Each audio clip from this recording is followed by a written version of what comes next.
हिंदी कहानी भाग 6 पति पत्नी के अनसुलझे किस्से में तोता और मैना का संवाद में आप सभी का बहुत बहुत स्वागत है।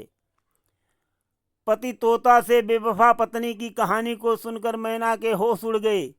उसका गला फिर से सूखने लगा, किंतु बेचारी मैना अब कर भी क्या सकती थी। उसको सुनना ही पड़ेगा। वो सहमी हुई बैठी है, क्योंकि उसने पहले जो गलती करके एक पुरुष की बेवफाई के कारण उसने संपूर्ण पुरुष समाज को उसी कड़ी से जोड़ दिया था।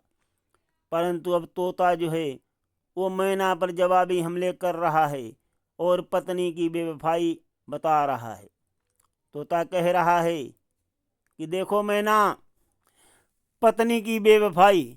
पति को सेज पर सोता हुआ छोड़कर अपने यार से मिलने के लिए पहुंच गई। जब वो अपने यार से मिलने के लिए पहुंची, वहां उसके यार की मृत्यु हो चुकी थी। परंतु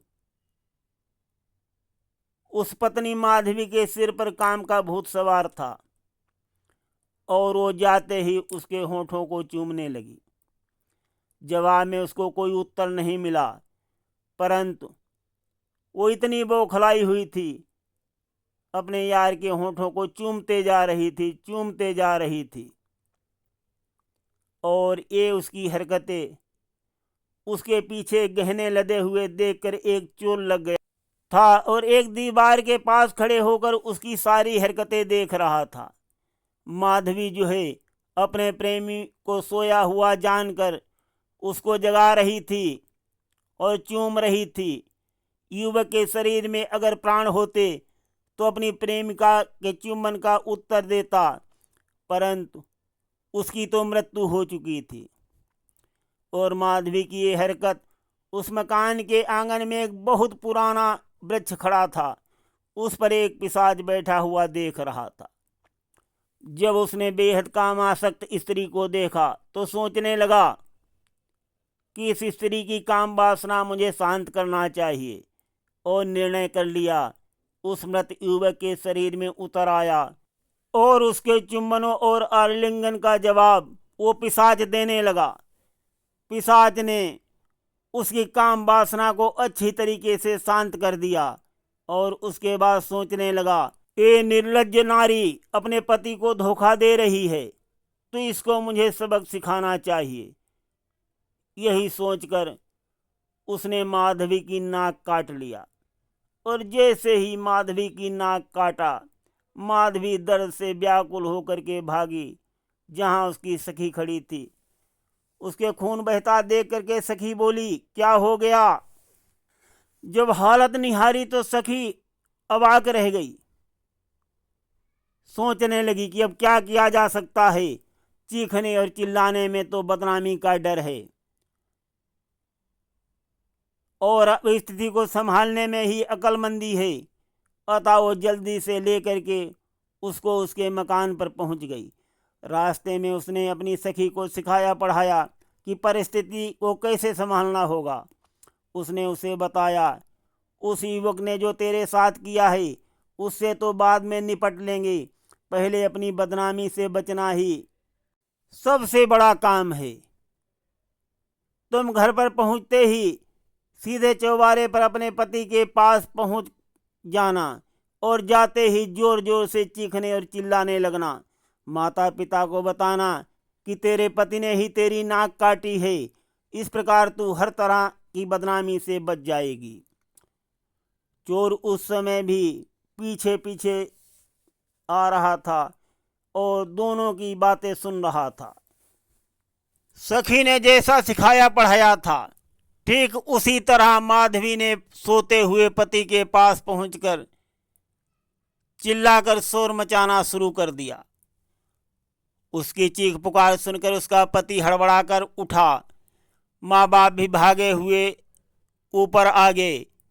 माधवी रो रो कर उनको बता रही थी कि उसके पति ने उसकी नाक काट डाली है।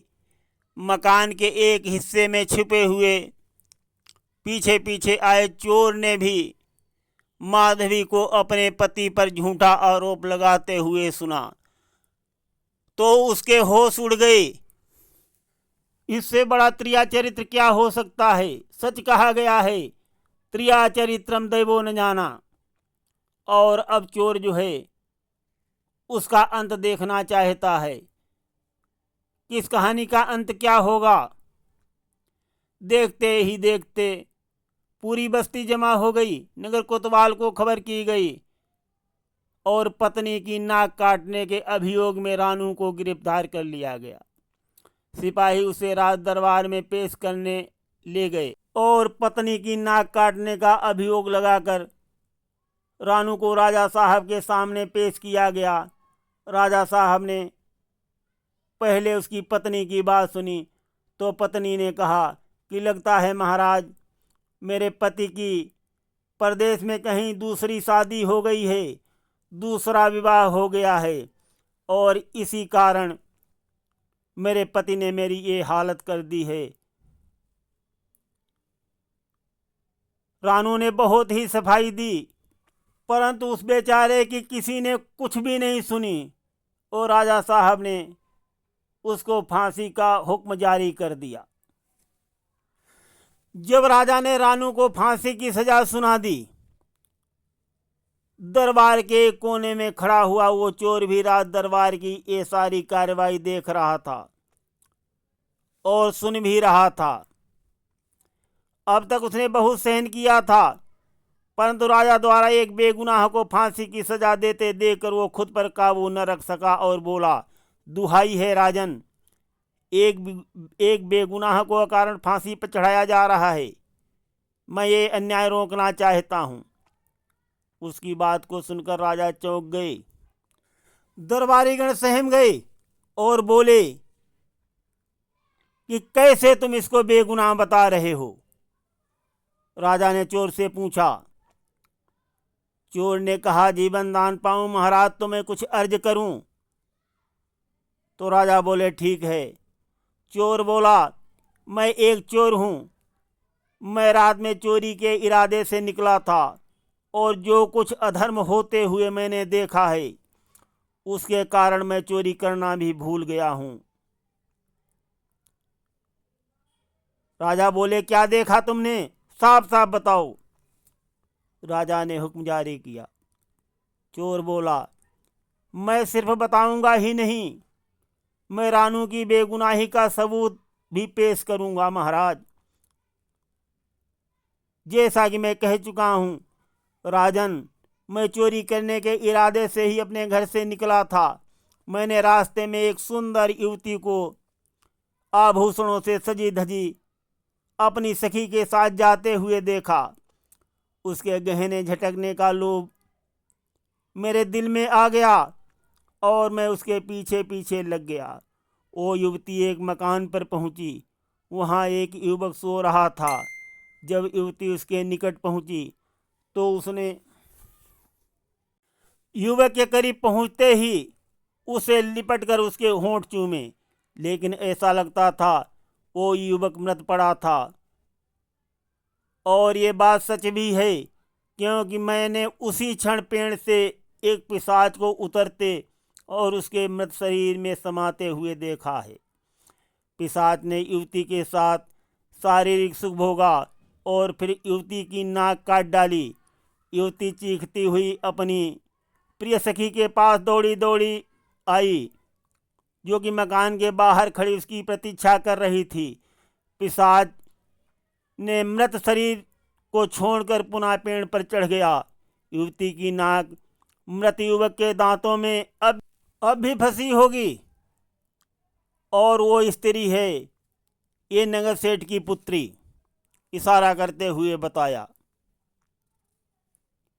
चोर की बातें सुनकर दरबारीगण आपस में कानाफूसी करने लगे। चोर ने बयान जारी रखा। माधवी अपनी प्रिय सखी के साथ जल्दी से घर लौट पड़ी और मैं भी साए की तरह उसके पीछे पीछे लगा रहा।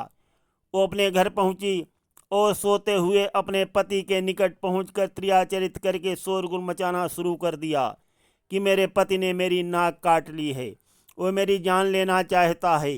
परिणाम स्वरूप जो अपराध रानू ने नहीं किया, जिस विषय में उसे कुछ मालूम भी नहीं है, उसकी सजा पाने के लिए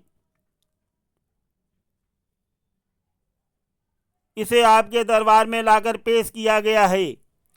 अब आप ही विचार कीजिए महाराज कि आपका दिया हुआ न्याय कहाँ तक उचित होगा।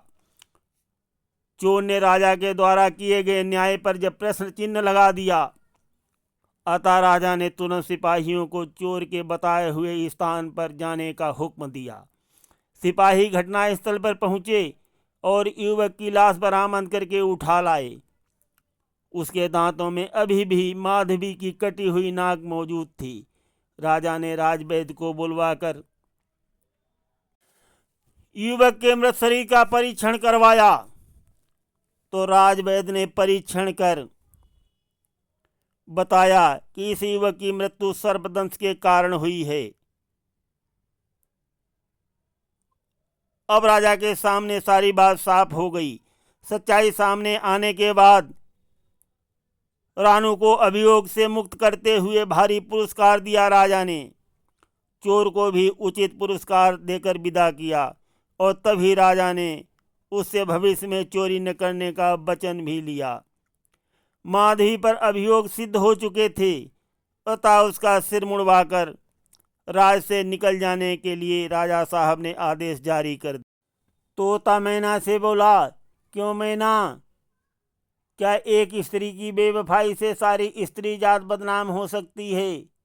नहीं ना, उसी तरह एक पुरुष की बेवफाई से सारी पुरुष जात पर दोष नहीं लगाया जा सकता है। सबको एक कड़ी से नहीं जोड़ा जा सकता है। तोते की बातों को सुनकर मैना ने अपना सिर झुका लिया। तो साथियों, इन कहानियों से हमें बहुत सीख मिलती है।